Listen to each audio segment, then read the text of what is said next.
The narratives we tell, they shape the world. So, you as a filmmaker, you are obviously crafting certain narratives that can make look at certain issues or things going on in a certain way.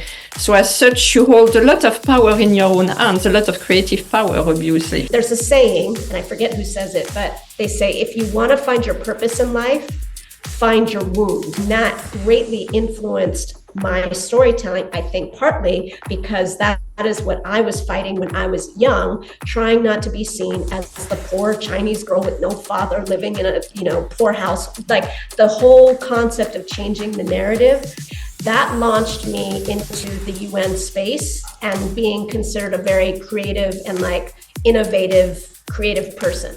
So I was just getting contracts after contracts after contracts. You can't just sit in the Upper East Side, work at the UN, fly to a poor community in Africa and expect to be like a really authentic and powerful filmmaker. It doesn't work like that. So I use this quote all the time because it's perfect, but it's by Tony K. Bambura, who says the role of the artist is to make the revolution irresistible. And that's partly what this festival is also about, is to show you what we are capable of doing when you let us lead. Hi, Lisa, and welcome to the Shades of Life podcast. Thank you so much. Happy to be here. So very happy to welcome you today as you are launching a new festival in New York City and globally called Arts for the Future. And as part of this festival, you are asking artists to reflect on the role of the artist to create a more just, equitable, and sustainable world. In this conversation with you today, we will reflect with you on this question and get your side of the story, as you are someone very committed to using your creative talents to make a positive difference in the world. So to start with, you have an interesting background, I'm sure, which you are going to discover. You are an Asian American. Can you tell us about this multifaceted background? Sure. So first of all, again, thank you for having me. I'm excited to talk to you about the festival. So yes, I am Asian American. My grandmother on my mother's side is 100% Chinese. She migrated to initially first Hawaii with her family. There's like a big story about it. It was her mother, her father, and her 4 other siblings went by ship from China to Hawaii, settled there, but then the father got really sick. And so he wanted to actually die in China. So the story is that they didn't have enough money to take all the children back to China. So they essentially were leaving the children in Hawaii with family members as concubines. Like there's a whole big story. And even that the mother was holding on to her last infant, wanting to take the infant with her. Apparently they grabbed the infant from her, forced her on the ship, and they never saw each other again. So my grandmother was the last of 5 children, and she met my grandfather, who's from America. I have like German and Scottish on my father's side, but he was in the military. And so he met her in Hawaii. But at the time, marriages weren't allowed between sort of indigenous Hawaii and statelets. But he called for her into California. And then they had 5 children, and that was where my mother was born. So I'm 1/4 Chinese American. Amazing. Nice story of migration as well. I always ask people about that. It's so interesting. Especially to America. Yeah, exactly. So, Lisa, I know you are very much in between Kenya and New York, so perhaps you can also tell us about that. And I wanted to ask you why Kenya, because I think this is where you are today. Yes, I'm calling from Mombasa, Kenya, not Nairobi. But I didn't grow up in New York, but I spent the last 28 years in New York City. But I travel extensively because I work as a contracted filmmaker and curator for the UN and different NGO agencies. So I've always been traveling. I've been back and forth to the African continent forever. but my base was always New York City because the UN is in New York. And so what actually happened, it's an interesting story. I was out in Kenya for a big UN conference. And after I finished an event in Rwanda that I was speaking at, but I decided to stay in East Africa because I was working on my first feature-length script. And my departure day was on March 10th, 2020. So my program was to get on a flight first to London to speak at this event, then go to South by Southwest, and then back to New York. Like I had like 7 gigs lined up back to back, and COVID started to happen. And I got really concerned if I left, I was going to get stuck someplace. So a musician friend of mine, because I was back and forth, like, what if I don't go? They're going to think I'm, flaking out, that I'm not responsible, this, whatever. She said, well, question for you, if you get stuck or you get sick, are they going to take care of you? And I said, nope. And she said, there's your answer. So I stayed thinking I was only going to stay for maybe a few months, but it turned into 2.5 years. So I didn't go back to the States for 2.5 years. I was in Kenya, I was in Tanzania, and I was in Dubai. And there are many stories through all of that. But I spent COVID on the beach on the coast of Kenya. It was beautiful. What a story. Wow, I had no idea that's why you were in Kenya. Oh, I didn't even finish the story. Then I went back to New York. My horrible landlord kicked me out of my apartment that I've lived in for 20 years. And I was like, I can't afford to like get a new apartment in New York. It's crazy expensive. So I decided, let me move back to Kenya for the winter only. But then I found a beautiful apartment. And from what I hear, a lot of the UN is moving to Nairobi. So I was like, you know what? It's probably going to be Kenya for a little while. Oh, how amazing. What a story. Your own story of migration again. Yeah, that's true. Forced migration. Sorry. Thank you for that. So looking at art, so I wanted to ask you, what was your upbringing, Lisa, and how did art get into the picture for you? Because it is such an important part of your life. Yeah, no, and like I said, I love the questions you're asking. So arts was a big part of my life, and that's primarily because I had a pretty difficult childhood. I lived with my father, my mother, my brother, and my grandmother, but my father was incredibly abusive, incredibly. I was kidnapped. My mother was beaten in front of me. She got pushed over the side of the boat. She couldn't swim. It was very traumatic. So my mother, at the age of when I was 6, decided in the middle of the night to take me and my brother away from my father. And I essentially grew up in hiding.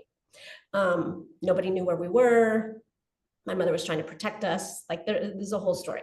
But my mother was smart in that she threw me into the arts. And I think because she was such a great artist, she had only finished the 8th grade. She was uneducated. My grandmother was schizophrenic. We were poor. Like I ticked all the boxes, right?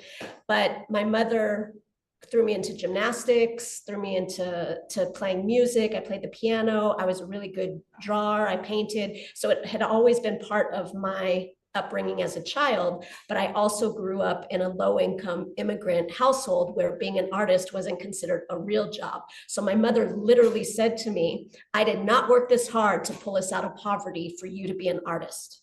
So I became the first person in my family to go to college. And I was like, well, if I'm not going to be an artist, I might as well be an emergency room doctor. Like I was going to be an ER doctor. That was my path. And then I freaked out and decided not to go to medical school and take a year off. And it was there that I found sort of international health and human rights and all of that. And then I landed my first job after getting my master's in a war zone. So I laughed that I'm sure my mother, that was not the alternative to being an artist that she was envisioning, that I would end up working in a conflict zone. But that sort of started my career in the UN space. And it was there that I sort of got a very face-to-face reality of how important storytelling is in conflict settings and in the sort of development space. Wow, what an amazing story. I'm trying to get everything in. I know, it's a lot. It's a lot. Oh my God. Yeah, it's funny because I had a guest on the podcast who actually uses art as a vehicle for healing. And she was telling me one of the things she likes about art is that it's accessible to anyone, independently of your life conditions, how poor or rich you are. Anybody can create art anywhere in the world. So that's really interesting. So thank you for And I also think that art, for me, I've said this many times, it's like I could have gone down a very different path in my life because I was so traumatized. Like I could have been the one who ended up like with the wrong people doing the wrong things. Like it could have happened to me, like based on my life experiences. But I think the nature of art and filmmaking and all the things that I'm involved in requires a constant dedication to your craft. So it's like I never have time to go get in trouble. Like I just don't have time. Like I'm constantly learning and I'm passionate about what I do. So I think for kids, and I've heard this and I've worked with youth poets, for example, who've said poetry saved my life. And I think that for families who have been through a really traumatic situation, from divorces to violence, whatever it is, that the kids who experience it don't process it the same as adults. And therefore, I think art is such an important healing tool for people, and especially kids going through traumatic situations. It can determine the life path of somebody who could easily go down the wrong path easily. So I'm also a big advocate for arts as a mental health intervention, as well as, like, I just love creating. I'm an idea person. I love creating new stuff. It's it's the perfect match for me. Yeah. Yeah, absolutely. Yeah, such important messages.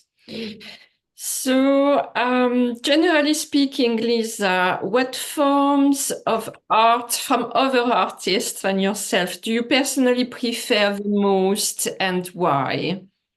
What are your preferred? So, yeah, this is a good question because there's so many art forms that I'm engaged in, that I'm passionate about. I mean, when people ask me like who my influences are as a filmmaker, because I'm a successful filmmaker, they assume I'm going to say another filmmaker. Like, oh, it was Spike Lee, or it was, no, like the people who influenced my storytelling approach were really poets, spoken word poets. I was deeply involved in the youth poetry scene from like 2002, 2003 for a long time. And so the narratives and the changing of the narratives that the poets were so good at deeply integrated my storytelling style, my storytelling devices. And then also, like playing music, I think helped with my editing, drawing and all of that helped with my framing of my things. So many art forms, I think, actually came into what made me have a certain style of filmmaking. Yeah, okay. Yeah, I love poetry as well. I'm glad you mentioned it. I think sometimes it's overlooked, but it's so powerful. So personally speaking, I think you started to mention a few things, but I wanted to ask you, what forms of art do you create yourself? You mentioned filmmaking, obviously. Is there anything else that you create? Yeah, I mean, I'm very good in the digital space. So anything digitally, I'm doing AI art right now. I can make films, I can make music, I can do a lot of different stuff.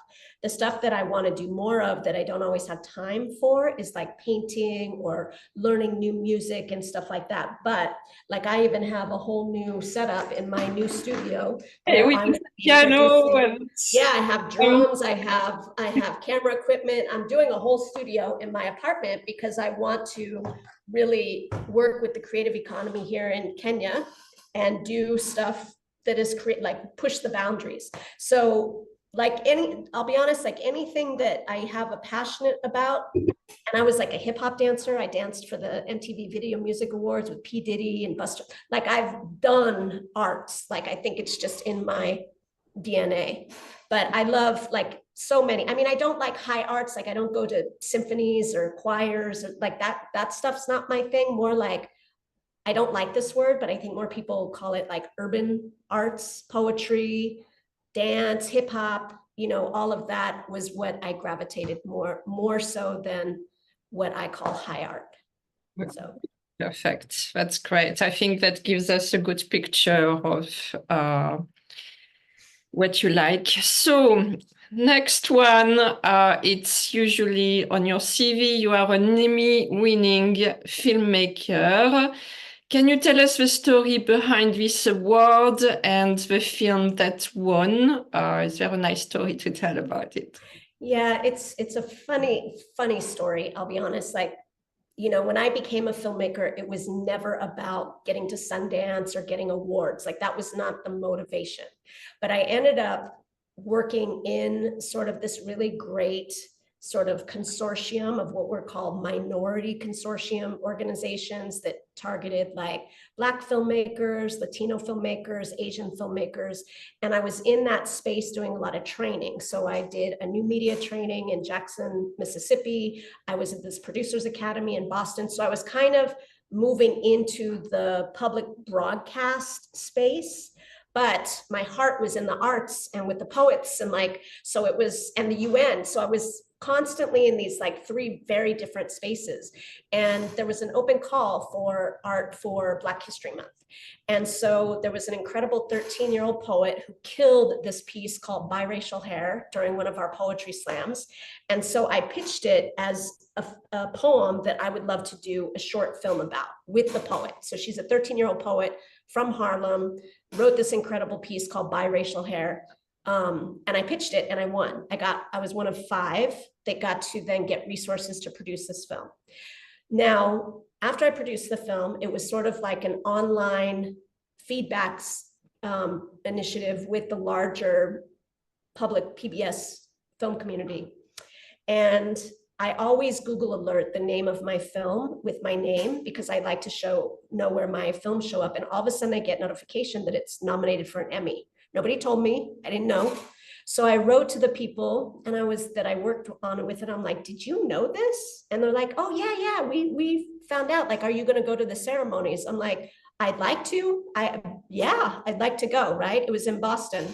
So I ended up staying up all night editing a film that I was on deadline for, from New York to DC, premiered the film, then flew to Boston, all convinced there is no way I'm going to win an Emmy for a 5-minute film called Biracial Hair with a 13-year-old poet. I was convinced. And in fact, the month between I knew I was nominated and the time of the actual award ceremony, I went to everybody, to the UN, to donors, and I was like, I'm nominated, because I didn't want to say, oh, I'm an Emmy losing filmmaker. So I wanted to kind of, you know, approach people in this time and ride off the accolade.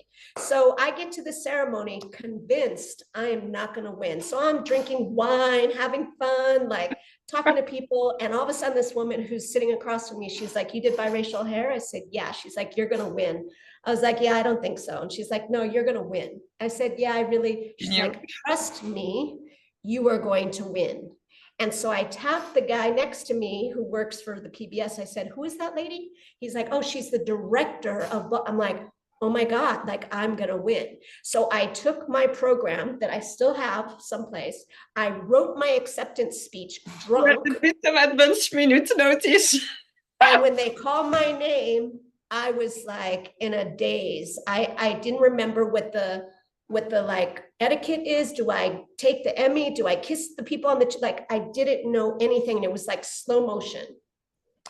I won the Emmy, mind blowing. And then after that, like, my day rates doubled and I can get into any door. And I'll be honest, I've said this many times, it is not the thing I'm most proud of, but I use it. You will never see my name without Emmy Award winning filmmaker, because it legitimizes me like that, right? And it means so much more to society. So I use it whenever I can. You will always see Emmy Award winning filmmaker, because it positions me as credible, especially in the UN space. Yeah, of course. Yeah. Oh my God, I love so much the story. And there is a link to a poetry again.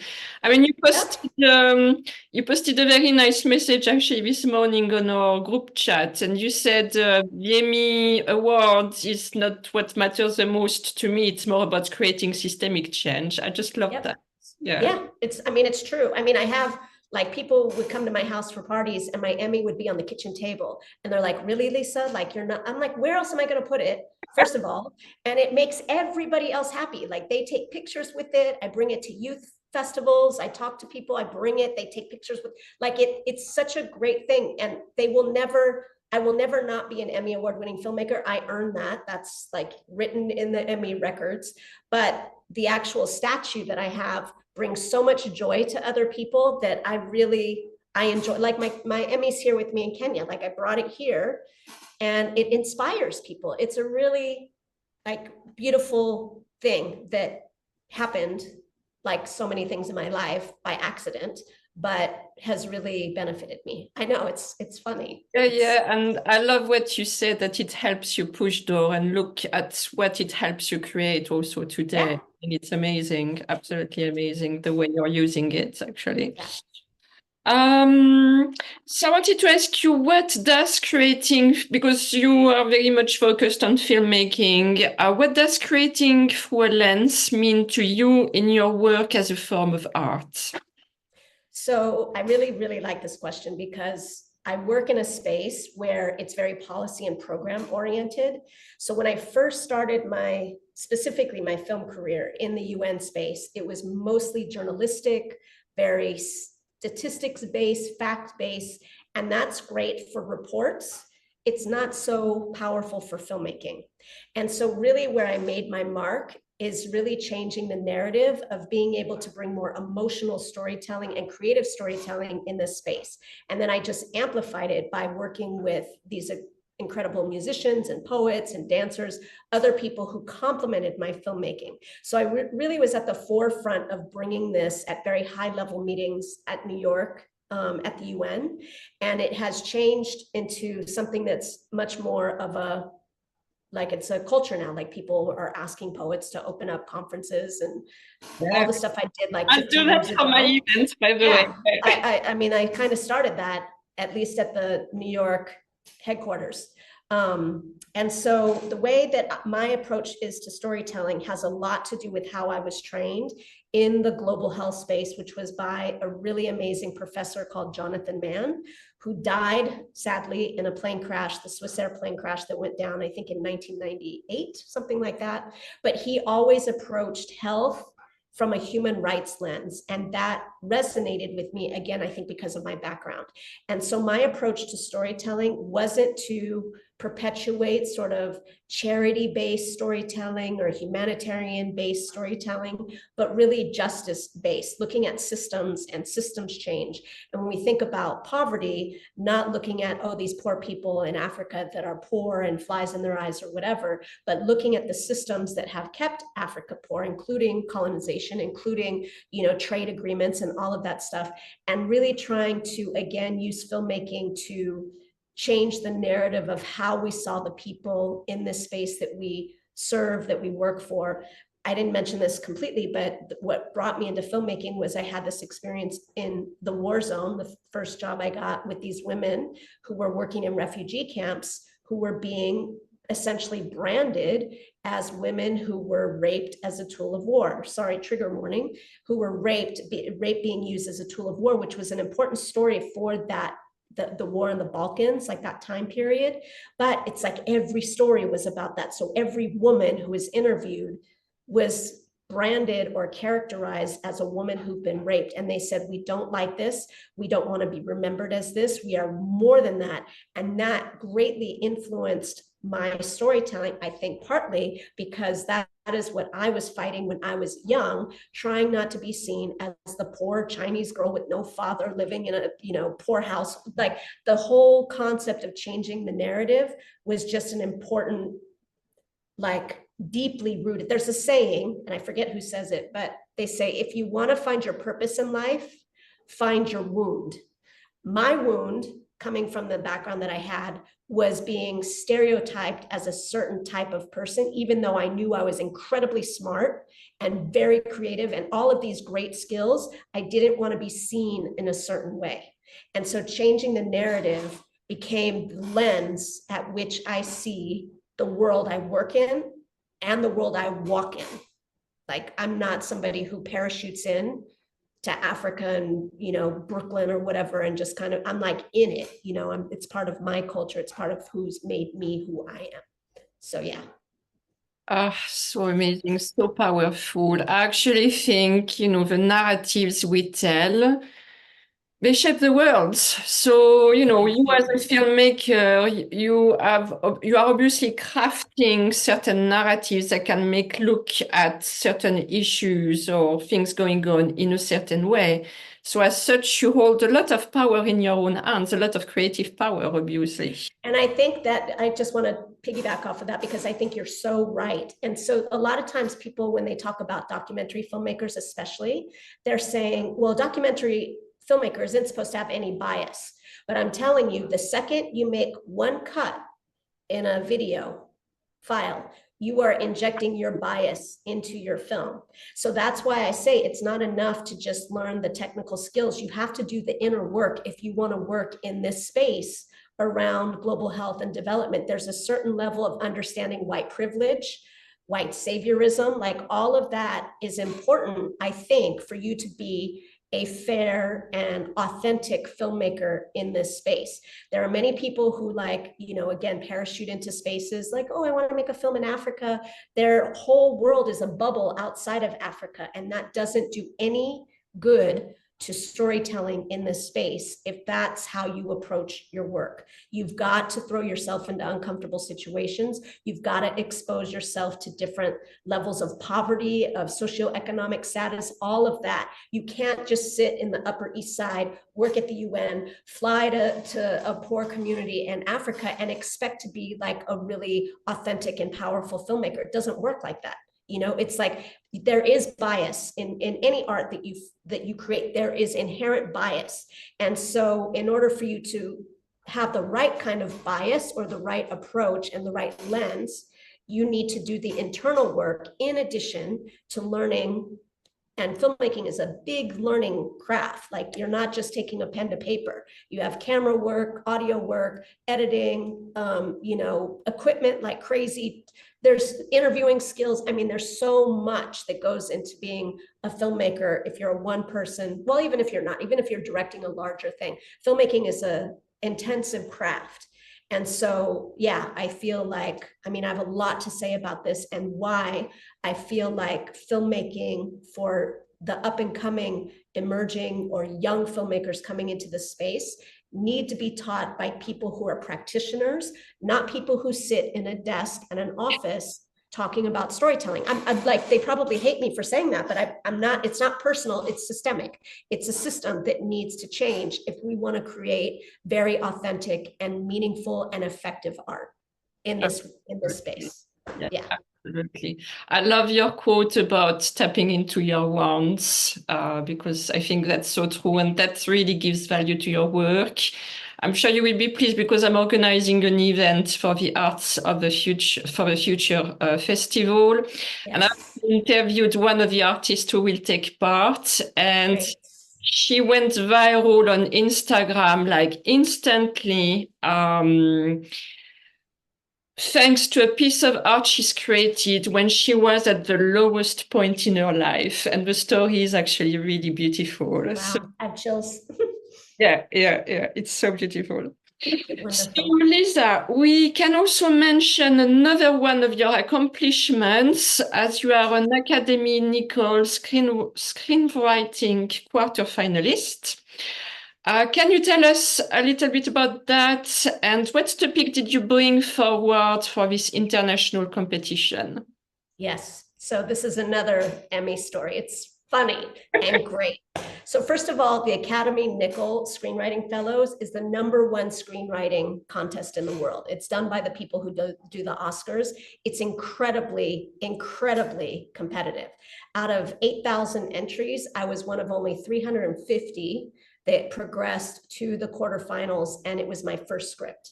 So this is, again, the story is not what people, neither was the biracial hair one. It wasn't created in about the UN space or anything like that. It's really a funny story. So I was doing a speaking gig in Tanzania, and I was launching this documentary called Myth of the Motherland, where I wanted to change the narrative of how we saw Africa. So I would bring these youth poets with me to meet African academics, African tech folks, African artists. And I asked people at this one speaking gig in New York, do you guys, if you have any recommendations of people I can talk to in Tanzania, let me know. So this one young woman was like, do you know about the Black Panthers that live in Tanzania? I said, no. So she put me in touch. Essentially, I went there, met them. They run this incredible community center. And the man who runs it is named Pete O'Neill, and he lives in exile. He was forced to leave the United States because he was intentionally targeted as a Black nationalist. And he was worried if they got him into jail, he would spend the rest of his life in prison, like so many of the revolutionaries from the Black Panther movement. So I go there, I meet his incredible community center. It's great. I have a young poet with me. Everything's great. We're having drinks. It was my birthday. So we're having drinks or whatever. And he just starts on this incredible, like night-long, like storytelling thing. And he's a masterful, masterful storyteller. And I was blown away, laughing, like amazed, like his life story. There's articles that are written about him or whatever. So anyway, the next morning he's like, I was like, you know, I'm not going to remember half the stories you told me because I had drank too much. So can you give me a book or a CD or something? He's like, can you believe that my story has never been told? I was like, what? He's like, yeah, I've never been able to write it myself. I had one writer that didn't finish it. It's never really been told. He's like, why don't you do it? I was like, okay, well, why don't I do it? I said, but I don't want to do a documentary. Like, I want to write it. So I ended up writing this feature-length script positioning the Black Panther movement and his story, but in a historical, what's called like fictional sense. I made up the fact that these Black Panthers were able to address The Hague, right, and the International Court of Justice to overturn so many of the wrongfully incarcerated instances that took place for the Black Panthers. So anyway, I wrote this in a very fictional sense, wrote the script, wrote most of it in Africa because I got stuck here and I was writing it. That's one of the reasons why I stayed until March 10th. Submitted it and then got this notification right 3 months into the pandemic that I was shortlisted. I was by myself. I literally stood up. I jumped. I was so excited. It's like the Emmy thing. It's just like, it's such a big accomplishment and such a huge, you know, ordeal. And not only that, but I felt like, and I'm still trying to get this film made because I feel like the narrative of the Black Panther Party was so badly, like, you know, promoted in American society that before we lose them, I would like for them to receive their flowers for the incredible work that they have done to address police brutality and our horrific criminal justice system that still is a problem today. So this is what I'm trying to work on. I just yesterday applied to Berlinale Talents to try to get into that thing so I can raise money to make this film. But yeah, so that was another Lisa Russell life moment where first script, new screenwriter, landed the highest accolade you can get as a screenwriter before making a film. So yeah. What a story again. You are a true storyteller, I can tell you. Well, my life is like one big Oh my God, story. I regret not to be in New York City with you this September. I can already hear you telling all these stories to people. Oh yeah. So Lisa, you have also worked with the United Nations and related organizations for many years.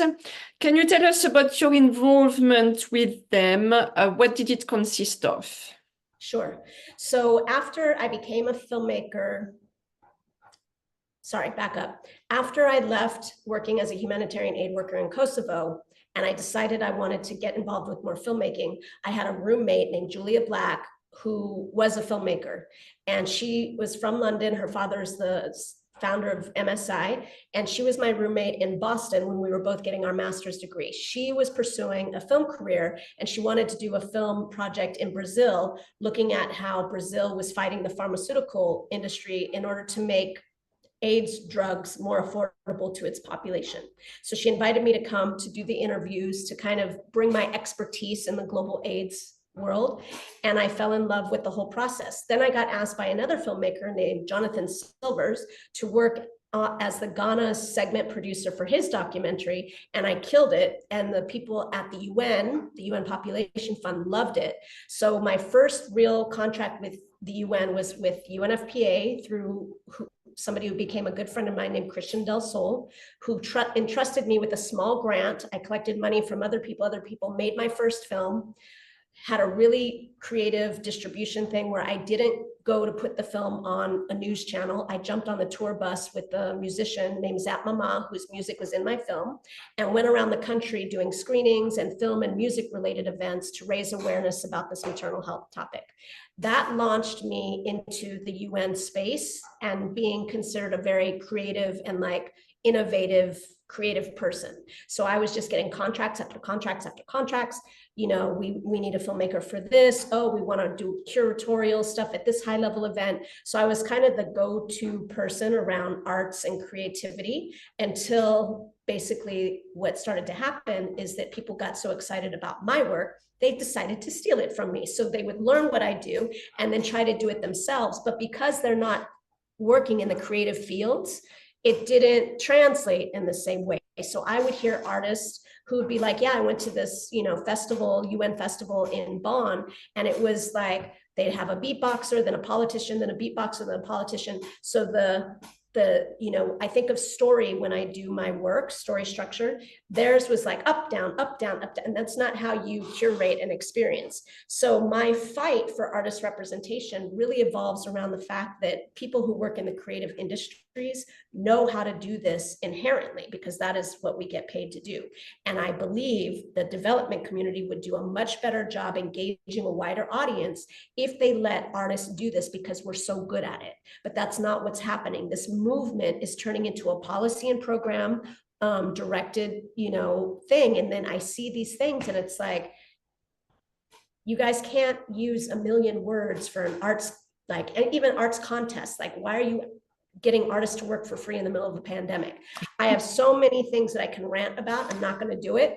I love my work for the UN, but the system has to change. The system inside the UN for how artists are engaged and valued needs to change if they truly want to meet these 17 sustainable development goals. The way that it's going right now in terms of artists and arts and engagement and all of that, it's like people don't speak like the people who speak at the UN. That's not the language that the world understands. So you can't talk about climate and use all your science and whatever, and then make documentaries that sound like the report that you just wrote. Like it's not how the world communicates. So anyway, that's another thing. But yes, so I've spent 20 years and I was at the forefront of creating opportunities for artists and leading in a lot more creative and arts related events. But you would never know that from people at the UN. They would never acknowledge that. Yeah, they're always behind the scenes we will never know about. But I know you're fighting for the artists to be more recognized, and that's a great fight. And that's part of why the Arts for the Future Festival exists as well. So I'm sure we'll talk about that later. Yeah. I wanted to ask you if it's relevant. Can you tell us about one project you've worked on for the United Nations that you are particularly proud of? Yeah, I think it was a project that I really got to show the power of poetry. And that was, I got asked to pitch a project that the UN wanted to do around young people affected by war and natural disasters. And I was told it's between you and one other filmmaker, and we just want to know the approach that you guys would take in executing this campaign. So my first instinct was, well, it's the UN, so they're going to want a UN documentary. So let me just pitch what I think they want, right? The typical like journalistic-y kind of whatever, highlighting young people who are like little diplomats in training, not story-driven. But they said they wanted character-driven documentaries. They were using the language that I spoke, but I realized later on that's not exactly what they meant. So anyway, I decided instead to say, well, I'm going to bring all my youth development expertise in the poetry world with young artists. And I'm going to say, instead of paying for me to bring a crew, a film crew, let me bring a youth poet who will conduct poetry workshops in Liberia, Lebanon, Colombia, Northern Uganda, and New Orleans. And I went and shot the first 2 segments initially, went over really, really well. Everyone was like, oh, this is amazing. And through those poetry workshops, I just explained this as a technique to somebody who was like, how do we ensure that these young people don't sound NGO-ish in their interviews? I was like, this was perfect because they forgot that I was in the room. It was a whole like circle of young people, workshop, poetry, sharing stories. And it was there that I was able to identify the people that would be featured in my documentary. So fast forward, I did 5 countries. The UN initially was like, we just don't want to talk too much about the poetry part because we don't really talk about poetry. And I called the woman out on it. She doesn't remember saying that to me, but I remember it very clearly because now poetry is like the trendy thing now at the UN, right? But it was an ability for me to show the power of arts really in a big UN, project. I just think it came too early. Like I did it too early. If I had made this film 3 years ago, I think it would have had a much bigger audience and exposure because again, the poetry thing was so new at that time. So that's probably one of the ones I'm most proud of. That was the one where I really got to say, look what happens when you engage arts and young artists in the work of the UN. Yeah, that's amazing. Yeah. Sometimes that's the risk you take when you are a pioneer to come a bit too early. That happens. But we can certainly revisit. Yeah. So, talking of the more engaged side of the arts, why is this aspect so important to you? I think you gave us cues throughout this interview already, but... Why is what so important? I'm sorry. So why is this aspect so important to you, the art as a form of engagement? Yes. So, I mean, I'm going to keep my answer short because I could talk about this all day. But I really believe that there's so much amazing dynamic work that the UN does. I mean, it's like even working in the war zone, I'm at the front line of like where a human crisis is taking place. But the way that they present their work falls flat. Like there's a lot of bad speakers, a lot of really dry presentations. And I think that, this is a world that works on the complete opposite spectrum than artists. We're a lot more emotional, we're like more radical, we're more, just more justice-based. These are people that are more safe, more academic, more statistics-based. And so we're on opposite spectrums. So to expect these people who are the politicians and the UN agencies and the academics to speak about their work like artists do, they may not appear credible in their circles, right? And likewise, if an artist started making poems all about statistics and facts, you're going to lose your career. I mean, just straight up. So my feeling is that if we found a way to bring these two worlds together where we respected and amplified each other's strengths, we would actually be a powerful team, powerful house. We speak different languages. Artists speak a different language than policy folks, and we have different work cultures. They're in offices writing reports, writing policy briefs. We're out at festivals, at night, in studios, whatever. If we could find a way where we each bring our strengths to the table in an equal power dynamic, I think this is the special sauce, the special place. But just like I wouldn't ask a poet to write a 500-page policy brief for the UN, I'm asking the UN, let the artist do the art stuff. Let us do the stuff you can't survive as an independent filmmaker in New York City if you don't know how to move people. If you're not good at what you do, it is incredibly hard to work in the gig economy in New York City and survive as a musician, a poet, whatever. So there's certain skill sets that we have where we know how to move audiences. We know how to create a vibe. We know how to make something cool. You know what I mean? And we could do that, but you're trying to control how we do things. So you're turning off interest of a lot of people, and you're engaging or attracting people who are already in your space and decide they want to be artists. So like, or getting people to like sound like you. Like there was a hip hop artist who did a poem or a rap called, that he mentioned, like triple planetary threat. And I was like, why are you sounding like a UN report? This isn't what art is supposed to do. And so they're training artists who really desperately want to work in this space or get contracts or whatever to sound like them. And I'm on the other side saying, no, stop it, because that is not what works. Let the artist show you. And that's partly what this festival is also about, is to show you what we are capable of doing when you let us lead. And that is why I feel like every week I'm just coming out with something new that's just going to make them go, oh my God, like, wow, like I'm getting comments like I've never seen anything like this before. Right. Because this is how we do things. Let us do it. It's fun and we can work together, but don't try to do what I do, because there's a certain level of expertise, and also like inherently we know how to do this. And when you start doing what we do, like I say, like they're now putting poets on stages. I've been doing that for 15 years.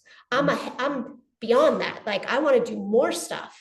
And you're doing what I did 15 years ago and thinking it's really cool and amazing. And then the poets don't like have, like their poetry doesn't even align with the event. Like they don't know how to curate them. I just lost a UN contract over this fact that they didn't want me to curate. They just wanted recommendations for artists for free. And then they screwed me.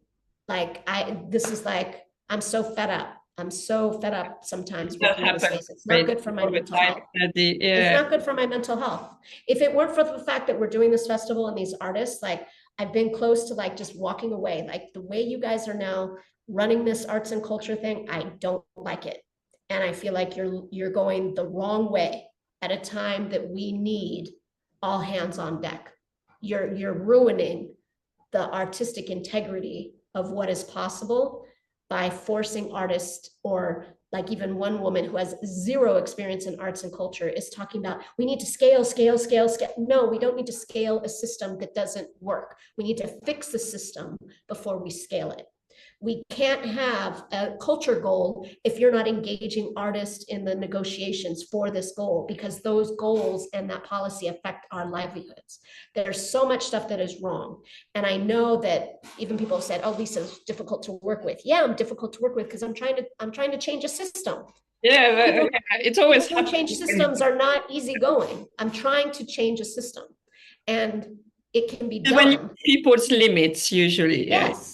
Yeah. So they want to call me difficult, but I'm like, okay, you say I'm difficult. I think I'm right. Like, so yeah, I'm going to fight for what I think is right. Yeah. I always say you can't put creativity in a box. You need to let it flow, but you can't put artists in a box. That's what you're saying as well. Yeah, absolutely. Well, and let me touch on that, because that's something also. So people get worried about giving artists power at the UN because they're worried for this exact reason. The poet's going to grab a mic and they're going to say something that's going to like disrespect global diplomacy. They're going to piss off, excuse my language, somebody in the room. But we all know how to be professionals. Like you can tell us these are the parameters with which we can work, and we do that. But maybe outside, I'll be protesting in support of Gaza. Inside the UN, I'm not going to do that. Like I know how to act. So it's also like it's a balance. It's also just a judgment that artists don't know limits or boundaries when they need to. But we just luckily have and this is why I've never taken a job at the UN. I never wanted to lose my independent voice, because I'm also an activist. And I speak up for the things I am passionate about. And if I got a job that paid me well and I had a nice apartment, but I lost my voice, I would be so unhappy. I know that. I think I would rather be poor and struggling and still be able to be passionate about the things that I care about, because I would die inside. I really would. Even people at the UN told me that. They're like, don't take a full-time job at the UN. You'll lose your soul. That's what they told me. It's funny. You actually make me think of another artist I will have at my event. Based in the US. He's from Bulgaria originally. But this week he told me, he always gets about his art. Oh, it's pretty, it's beautiful, it's amazing.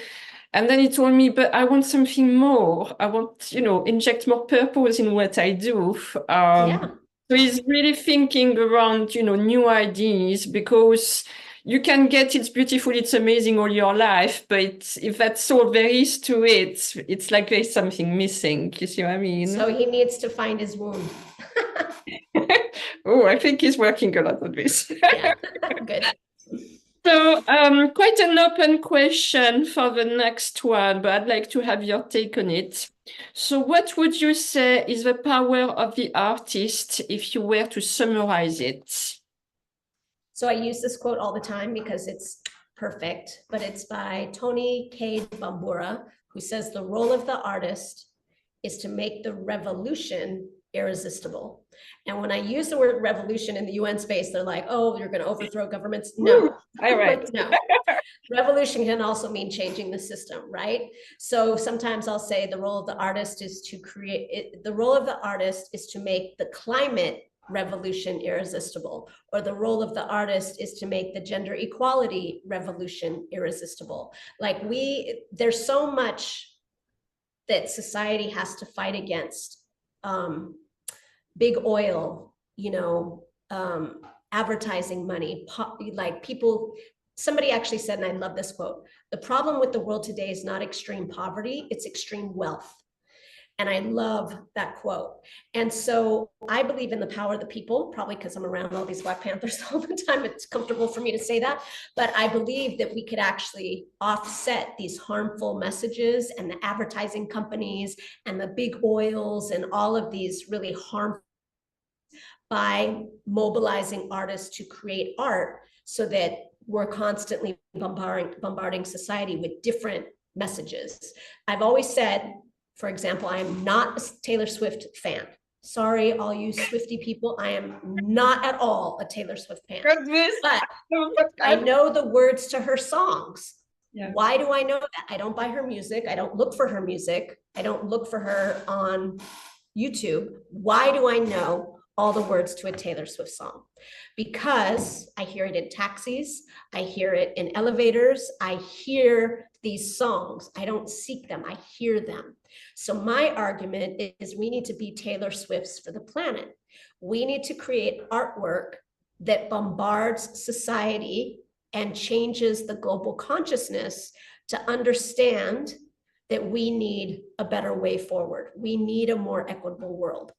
And I think we can do that if we invested more in artists and storytellers. Yeah. It's funny, I was thinking when you mentioned revolution, how much people usually don't like that word. And it made me think, I worked for a big global brand in the past. And when we would launch something new or something that was quite a big change to a product that was well loved by people, what we were asked to say is it's not a revolution, it's an evolution. But evolution. Okay. Yeah. Evolution, revolution. Yeah, I get it. That makes sense. Right. But words matter. And I think, again, in the justice space, revolution is a word that people are not so afraid of. It means change. Exactly. Yeah. And change against harmful systems. I think that's also... Dial down a little bit. Yeah. Sometimes you have to do that. Right. So can you give us an example of project that is significant to you when an artist contributed significantly to creating a more just, inclusive and sustainable world? Because that's the theme of the Arts for the Future Festival.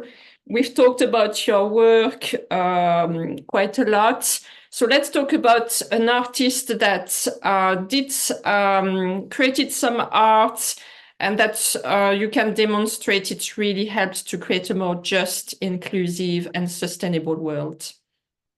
Yeah, I mean, I've had example after example after example of young people who've heard me speak, who've been like, oh, I was on my way to do that with my career, and then I pivoted, and because of you, I now want to do da-da-da-da-da-da-da. Initially, it was I was going to be a doctor, but now I'm going into international public health, or I was doing public health, now I want to be a filmmaker. Like, I've set the stage for people to be inspired to do work. Now, I told you I work with a lot of young poets. Back before the Sustainable Development Goals were released in 2015, one of the poets I worked with said, oh, I want to write a new poem around these new SDGs. Which one should I do? And I said, I think you should do one on climate change, because this is one of the SDGs that people have a hard time talking about or, you know, moving people about. So he went off and he wrote this poem and performed it, and I was blown away. I was like, this is an incredible poem. It not once mentions the word climate change. It doesn't talk statistics. It doesn't do facts. It is a poem that essentially is a metaphor looking at the demise of planet Earth as an abused woman. So he makes these metaphors throughout, and this is what's so powerful about poetry. So he's talking about abused woman, but you know that he's talking about Mother Earth.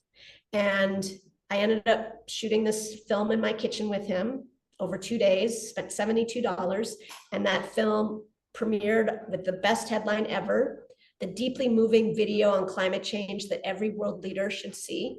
It screened at the UN 3 times and got into over 35 festivals. And then he went on to be like, well, I really, you know, in my school, and he was a young Black poet, people, my peers, are not talking about climate change. And that inspired him to really get into the climate and sustainability space, right? A lot of these young people that I work with who are outside of the UN system are passionate about something already that I could say that is linked to this sustainable development goal, but they speak different languages and they talk about them in very different ways. If you can make an award-winning film about climate change and not once mention the word climate change, there is power in that type of storytelling, right? And so this is, I've seen it again and again.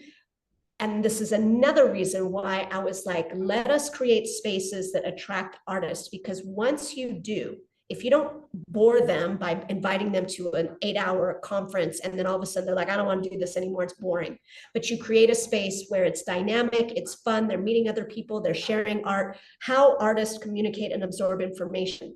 You then make little ambassadors, because if they gravitate towards this topic, whether it's climate or clean water, whatever, and they find a personal attachment to it, they're then going to go and put that in their work without you having to say anything.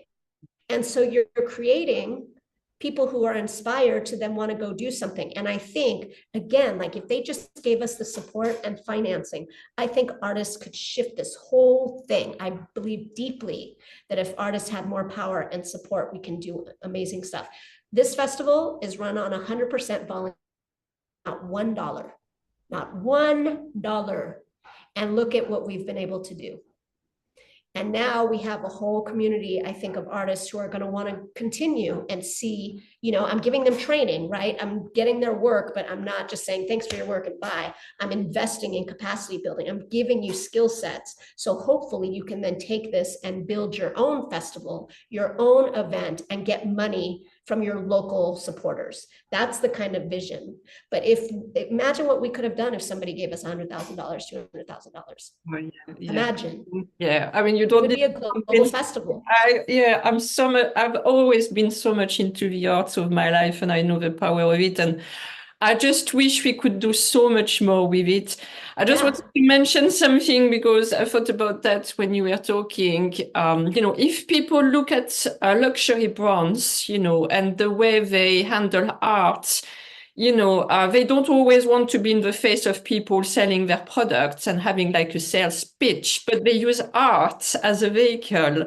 And, you know, they get into, you know, they build people's appreciation in this way, and they use the power of art.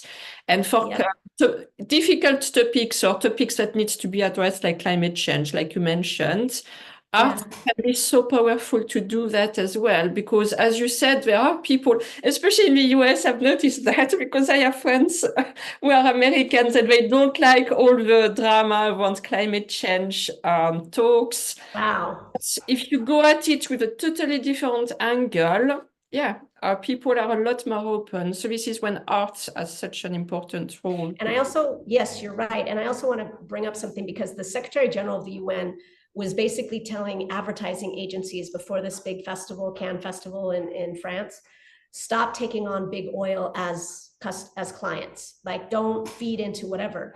And I was like, well, wait a minute, you guys waste a lot of money. Like the advertising industry is not the, like, you know, I'm like, you guys need to reform yourself. Can you imagine if that money, instead of given to these people, and I've worked with some of them and they are horrible. The people I worked with were working in the social good space. They stole my ideas, stole my artists. Like, they're horrible people. You're giving them so much money so they can go out to fancy dinners, have drinks, go on vacations, live in Connecticut, like all of this stuff. But you're using artists that are actually making your campaigns take off, and you're paying them $500 or whatever. That's what I mean. Like, a systems change would put that money directly into the hands of artists and let them create stuff and, appeal to their fan base. People are tired of advertisements. And like you're saying, people don't want to be fed like advertisements are being told what to do. That's why people turn off advertisements during TV programs. They don't want to be forced like agendas. And so, we could go down another rabbit hole with that one for sure. Yeah, I know, but I love this discussion about, we need to value art a lot more than we do today. Collective action for the arts is something you have very much at heart. You are the founder of Create 2030, and you are now involved with the Impact Coalition on Arts and Culture. Can you tell us how it was created and what are you aiming to do with these organizations? Sure. So Create 2030 was created after I got a contract from one of the assistant secretary generals at the UN to make a short film about engaging artists in the SDGs. That evolved into Create 2030, which is really an informal network of professional artists around the world. And we do live performances, creative workshops, partnerships. It's artist-led. It's mostly BIPOC and Global South, Global Majority artists. And again, that's something that I want to grow, but I'm really being forced to become a nonprofit, which is not really what I want to be doing, but I know it will help in the bigger picture. So that's Create 2030. The impact coalitions were brought up when there was a big civil society conference taking place in Nairobi, Kenya in early May, and they put out a call to civil society saying, we want ideas for certain groups that would rally around different topics that were maybe not being addressed as much as they should be in the UN space. And they actually called it like an experiment, which I thought was funny. So anyway, so I submitted one for arts and culture. I was told there were 2 that were submitted. Mine was the stronger proposal. So I got asked to be a co-convener with a woman from a faith-based movement. And we just kind of decided to branch off because our agendas were different. The Impact Coalition is recognized by UN civil society as, a body that is leading up to doing activities related to the UN Summit of the Future. This was similar to my strategy and approach of the Emmys, which was taking that month and saying, before I'm an Emmy-losing filmmaker, I'm going to knock on as many doors as possible and show what I'm possible of because I have your attention. It's strategic in the sense that being an impact coalition, we have certain eyes on us and what we're doing. So I made sure our work plan was very serious and written in a way that they were like, okay, these are not just artists being fluffy, art can save the world. These are real policy directed things. We got, I think, 300 signatures from artists and allies. And then this festival was born out of that. And really, it is a statement and a showcase of what is possible when you let artists run stuff. Now, I know there are people trying to emulate what we're doing. They're doing this, they're doing that. They're trying to compete. They're trying to blacklist us. There's all sorts of politics also that go on in the arts and culture space. But there's another quote I love, which is success is the best revenge. So I'm just going to blow this festival in collaboration with everybody that's involved. We're going to make this a big festival. We're going to make a statement, and we're going to hopefully inspire people to then want to co-create the next one with us. There's so many quotes I love. It's like, be so great at what you do that they can't ignore you, or something like that. I'm gonna take everything that I know you're gonna do because I've done it 10 years ago, and I'm gonna show you what happens when you then go higher and bigger than what you're even thinking. Yeah, what is possible. Absolutely, Lisa. So talking of the Arts for the Future Festival, so we are in September, it's coming soon. and people will be able to refer to it after the date anyway. What was the impulse for this festival, and how did you get the idea to create it? If you can expand on this a little bit. So during our work plan that we had to write for the impact coalitions, we listed a few activities we wanted to do. We wanted to infuse more arts into the Summit of the Future. We wanted to do a creators hub. There were like 4 or 5 things that we wanted to do. And at one point I was like, well, instead of trying to tick off these boxes, why don't we have an umbrella event? And because everything is like rooted in like future generations, there's the Summit of the Future, the Pact for the Future, Declaration for Future Generations. I was like, let's just hijack the name, Arts for the Future, and use it not as a Create 2030 festival, not as a UN civil society festival. It's an Arts for the Future festival with this idea that it belongs to all of us that want to get involved.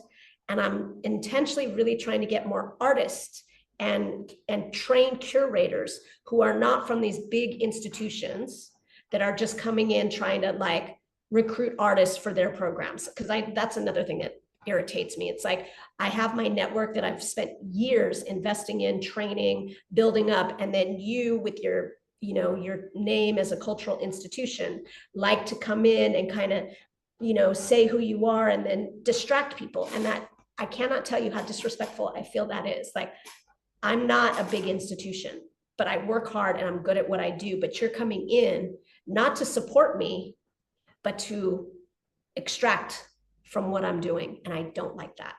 I will fight people. I will block them. I will do everything. I don't like it. It is disrespectful.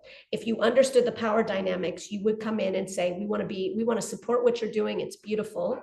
Instead of being like, and this happened, oh, how did she do that? Okay, let me do it. It's, you can't do what I do because you're not me. You do what you do well, and I can't do what you do, but why don't we just partner, or you come in and support us and I'll do it. But me running this whole thing, I've spent a lot of my own money, a lot of my own time building this, and you're going to come in and then just try to extract from it. It's like, I'll fight you. Like I don't like that. Yeah. So, and I feel like that's funny. Yeah, you were using Taylor Swift as an example earlier, but you know, she re-recorded all her songs to take control of them, which I think is an incredible story in itself, right? Mm-hmm. When you are the creator, well, personally, I think you own it, you know, papers can say otherwise, I don't care. Yeah, but some people are so desperate to be in this space that they will undo the progress that I've been making for the last 20 years like that. They will jump ship because they're like, oh, well, I can make $300. It's like, yeah, but they're going to make a whack video for you. They're not filmmakers artistically. And then you're like undoing what I'm trying to do, because now they took this poem that I could have made an incredible short film with, and you're so desperate to work for the UN that you're gonna like, and that's also, it's both the artist and the agencies that can be disrespectful, both. Yeah. So personally, what I really love with the Arts for the Future Festival, apart that it's artist-led, which is one of my projects, I really like how cohesive it is, because you mentioned very rightly you're creating an umbrella, and then people can create events, just like you mentioned this earlier. There is New York Climate Week, and then people create events under this umbrella. So it works the same way with the Arts of the Future Festival. It takes place physically in New York City, but it's also global. So if people want to create events globally where they are, whether physically or virtually, it's possible. I'm doing a virtual one because I like it to be global, but you know, so people can join from different parts of the world. So one thing I wanted to ask you, what are you aiming to do with this festival overall? Can you talk us through the important elements of it? Because there is a big program for the first edition. Yeah, so what's beautiful about the name Arts for the Future is that this is something we could use again and again and again and again, right? It's not like Summit of the Future Festival. and then it's only for this September. So what we're hoping to do is then bring it to the climate conferences, COPs. I just got an email today about possibly collaborating on something for COP 16. I'll be at COP 29 next year. There's all these gatherings that are increasingly attracting artists and cultural workers, et cetera. And why don't we become the go-to destination for people who want to hone in on those certain activities? So we're not just working with the artists who are in our group. We've reached out to this new Climate Film Festival. We're going to put them in the app. We have a new app that I'm excited about. Very excited about. We have the Climate Imaginarium, which is on Governor's Island in New York City, doing a full 16 days of programming. So because we don't have funding, instead of trying to get a venue, trying to get funding, pay for catering, like all that stuff, we said, let's just drive people to these events that are already happening and then have our own special things. So we're going to have a participatory art project in the ocean. We're going to have an artist march from Times Square to the UN. We have a digital and AI art exhibit where we're showcasing the winning 10. I don't even like to say winning. The ones that best represent our theme will be shown in Times Square. And we're going to go with a group of people to enjoy and celebrate that. So we're doing our own group things in New York City, but we're really pushing to send people to these other things and become the go-to destination for anybody wanting to know anything happening around arts and culture during these 16 days. So that's why I'm excited also about the app. People don't have to check in on this website and this website and this website to know what's going on. They can download the app and get notifications of all the stuff taking place. Yeah. So I will put the link to the app in the show notes when it's up and running, because working on it at the moment. Yes. And it is exciting. So one final question about the festival. What would you like the outcome to be? So obviously it's taking place in September. There is definitely, as you explained, the vision for the future, which I love because I definitely want to continue to be involved in it in the future as well.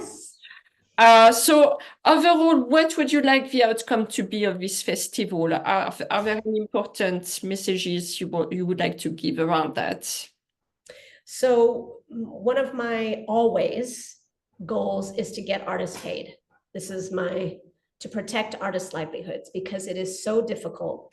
And during COVID, it wiped out my money, many artists' money. It was incredibly difficult. And I've said to myself, I never want to be in this position again. And I never want to be around artists who are struggling, who are looking to me to help them. The reason why you see a drum set behind me is because I bought equipment during COVID so that artists who are asking me for money, I'm like, I'm not a donor. I'm not a foundation. I'm not a charity, but I'll buy these instruments and you can use them to go make your own money in whatever way you can. And then I still have the instruments. So I'm like, what's that saying? Don't give a fish to teach the fisher how to fish, something like that, whatever that quote is. So finding ways to do it. So I'm investing in teaching these artists and cultural workers how to curate, how to get press attention, how to hopefully get noticed for what they're doing so that locally, and we're localizing there's a whole movement around localization of the SDGs. They can then grow their presence and get contracts, get support to then continue to do things. How beautiful would it be by next September, we do another version of the Arts for the Future Festival, and all of these curators now are able to get support and really amplify this festival at the local level. I think it would be beautiful. We don't all have to travel to New York City. In fact, I would even criticize the climate community for traveling too much. We should be figuring out how to do the conference culture is not good for our planet. Yeah. Not at all. And that's not being addressed. It's a bit hypocritical. So what if we did this festival without having to always travel here, travel there? Maybe everyone commits to doing 1 or 2 conferences, internationally a year, but that's it. We don't all have to be at COP29. We don't all have to be at UNGA and Climate Week. We don't have to now go to LA or go to Brazil, do all of these, travel, and then be like, oh, we need to protect the planet. Like, it's just until we have, more green ways of it's like transport. the next step. Yeah.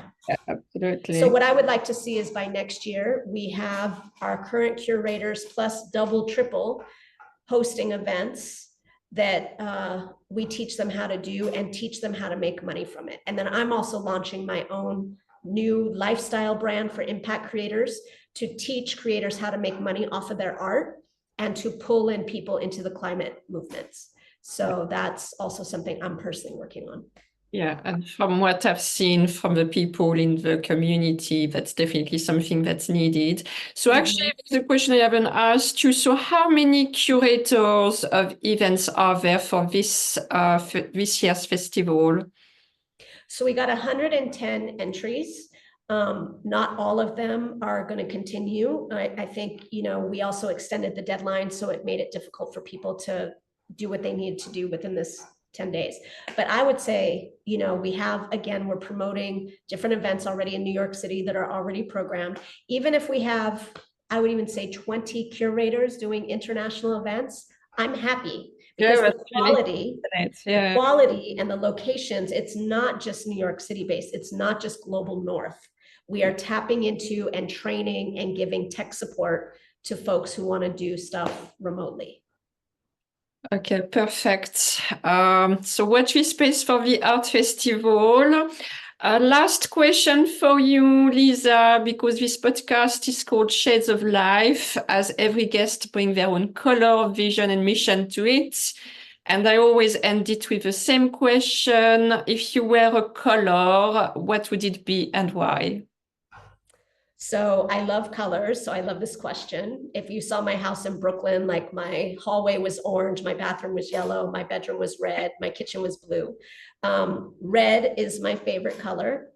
I think because it reflects kind of the fiery, passionate part of me. And it was funny because people told me, it's not good for you to paint your bedroom red because the color of your room can affect your personality or whatever, right? But I've always, I live in Kenya now, every wall is white. Like, it's boring to me. Like, it's just not my style. But I do think that there's some truth to it. Like, fire is I'm a fighter. I'm an advocate. I'm an activist. I speak up. I'm a fighter. So I think red really, truly is a good indication of me. It's kind of edgy. It's kind of fast. It's kind of, I don't know, like. Oh, well, you're definitely my type of person. So I'm gonna have to differentiate, because that's why the magazine is called Scarlet Red magazine, because I chose Scarlet Red as a color because I'm an illustrator and it comes from a pencil, because I've got a big box of pencils and Scarlet Red always stands out. Even my tattoo is red. So I have to find a slightly different shade from mine, but we can see you're a very passionate person and a real leader at what you do, that's for sure. So thank you very much for joining me, Lisa. Thank you for sharing your passion and your projects for art and impact, because that's really the big message today and with what you're doing. You are a true advocate for the transformative power of art in shaping narratives, as we discussed, shifting mindsets and driving meaningful change when it comes to sustainable development. We wish you a tremendous festival to showcase this in the best light in New York City, where you will be very soon during the UN events, because there is a Summit for the Future, there is the UNGA, the General Assembly, and New York Climate Week to finish the month of September. So it is a very charged program, and you're bringing the art festival to New York during that time period. So I wish you and thank you for joining us. Like, I'm so excited. I mean, you're not just doing an interview, like, you're really engaging, and I love that. Thank you so much. I'm so glad, like, everything that has transpired since we've connected, I'm really happy about. So Oh, yeah, me likewise. too. I'm so happy you created this festival and to be able to participate in it. You will see I'm a big poetry lover because we talked about that today. And I've actually asked a friend of mine who is a poet to create a new one to start the event we will have together about the role of the artist. So I don't know what he's going to come back with. Wonderful. He's got like a blank page. That's up to him to create something, and then he will close the event with another poem, which is probably my favorite of him, and it's a really beautiful one, and there are lots of metaphors in it, as you like as well. Yes. And what time on the 21st are you doing it? So we are doing it 11 a.m. New York City, which will be 4 p.m. in London, where I am, because I have people from America, from Europe, and also the poet is actually from Australia, so it will be the night for him, but he gets to accommodate everyone. I just wanted to finish by saying to people watching and listening before the festival takes place that you can head to the website artsforthefuturefest.com to check out the program between the 13th and the 29th of September. There will be an app listing everything that happens. Both in New York City and the world. And at Scarlet Red Mag, we will be hosting one on the 21st of September, as we've just said. And 21st of September will be UN Action Day and International Peace Day. So that's a good plan. So thank you to everyone. Please make sure you record it. I'm sorry, I'm doing this on your podcast, but please make sure you record it because I don't think we're going to make it because we're at the action days, but I definitely want to see it. So make sure it's recorded. Yeah, it will be recorded and we will upload it on YouTube. Absolutely. Great. Yeah. Excellent. Thank you so much, Lisa. Thank you. I loved it. Great. Thanks.